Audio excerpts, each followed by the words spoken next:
Hello students, welcome back to my YouTube channel, English and Literature with Carol. In case you're new here, please hit that subscribe button. Thank you for always being here. Now today I have made a very special video for some of my students. I want to give them a shout out. I'll keep giving them a shout out because if it was not for them, that is Samia and Muhida, I would not be here. So Samia, this is your video. Muhida, this is your video. You're my lovely girls, and I have said, let me make this lesson for you as we prepare for KCSE. And thank you for always being here. Now, I wanted us to pay attention to paper 3. In imaginative writing, we have the first question, that is imaginative writing. And I have some of the things that you have to have in mind when you're doing that imaginative composition. You know, paper 3 is a 2.5-hour exam, 60 marks. It's a compositions paper. So when you're looking at this, you have to have that in mind. There are 3 questions that you must tackle. Question 1, you choose one of the questions. It's either A or B. As you can see here, you can have in A, you can have a started composition. B, you can have a descriptive composition. Or depending on what you like, you will have to choose. You make a choice. Is it a started composition that you want, or an ended composition that you would want, or even a descriptive composition? You can even have an ended composition in A. This one mostly, the question 1, the one that I have written here is the A part of it. I will also show you the B part of it. If you're a good narrator and you love telling stories and people listen to you and you gather them, they laugh at your jokes, they think you have a good way of telling stories with your language, you're quite expressive, this is the question for you. So you can have an ended composition, like there's a paper that I've just checked and it says, one look at his face. Now you start a composition beginning with one look at his face and then you continue. Now you have to stay relevant.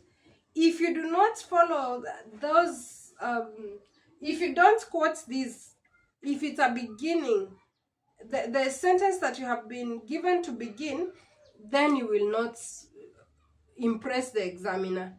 You will be deducted 2 marks. If I have given you the sentence that was memorable and that is the end, so you will write the whole of your story and say, wow, that was memorable. So you stick to that. You can have a title composition. Sometimes the examiner picks on a proverb or even just a title.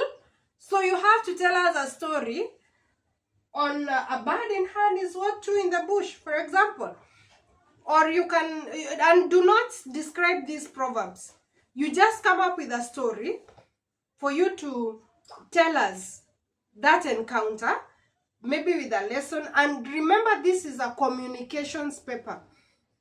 What you're doing is that you want to show the examiner you know how to use language, you know how to use vocabulary, you know how to use the literary devices that you have been taught in literature. You can use them here. Maybe dialogue, very little dialogue. Do not misuse dialogue. There's a way of writing it. Maybe you want to use idioms. Idioms should not be cliches. There's a difference. There are some phrases that have been overused. You avoid them. You can use the phrasal verbs, the vocabulary. Big words do not necessarily mean vocabulary. So I've always told my students that. It doesn't mean that when you use big word, a big word, it's a vocabulary. You can even use short words and they become vocabulary. Maybe the one that I always tell you, something like apt. They gave me an apt explanation. That's a vocabulary and it's just 3 letters, you see? Or I tried to hide from all over, but whatever he was going through was conspicuous on his face. So conspicuous, easily noticeable. When you have language, use it properly. You can even use phrases. I try to put up with these arguments. So putting up, hold on, take after, put off, yeah? Those phrasal verbs are very good in this question here. Now, you can also have a directed question. Maybe you're given, write a story that includes a pass, a letter, a note. Now you come up with a story that has all that. They don't have to follow each other, but you just come up with a story that brings that story together. You're a good storyteller. So you will be a great student who is able to communicate. That's how you target in this question 1. Question 2 is normally compulsory. A compulsory set book that all the Kenyans, all the students in Kenya are doing. For now, for you guys, you'll be doing the Samaritan. I said I am giving a shout out to, do you remember? I'll keep giving you a shout out, girls, because you really motivated me to make this video. Thank you so much for being here. So Samia, hello. Muhida, hi. I'm making this video specifically for you. And if you are all the other viewers, if you want a video, if you want me to do a video for you, tell me. I'll also keep giving you a shout out. So let's go to compulsory question.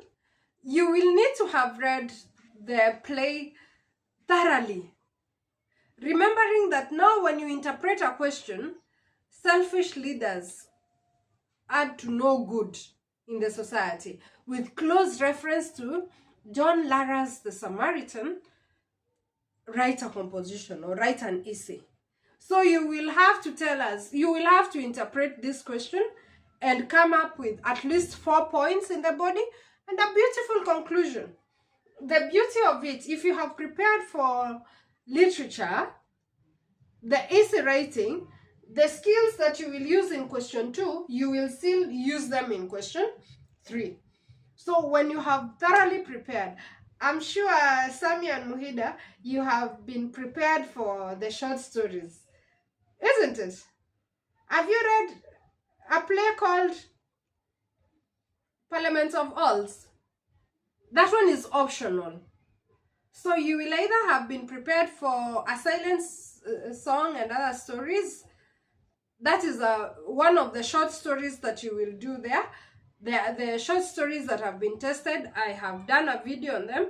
Check through my video and you will see. Check through my videos and you will see. I have told you already what has been tested. You can also be asked a question on the novel. That is Artist of the Floating World by Ashua Ishiguro.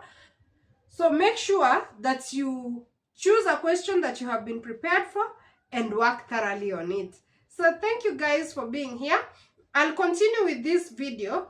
I'll put more energy on question 1. Did you know that you can score 20 over 20 in imaginative writing, your question 1?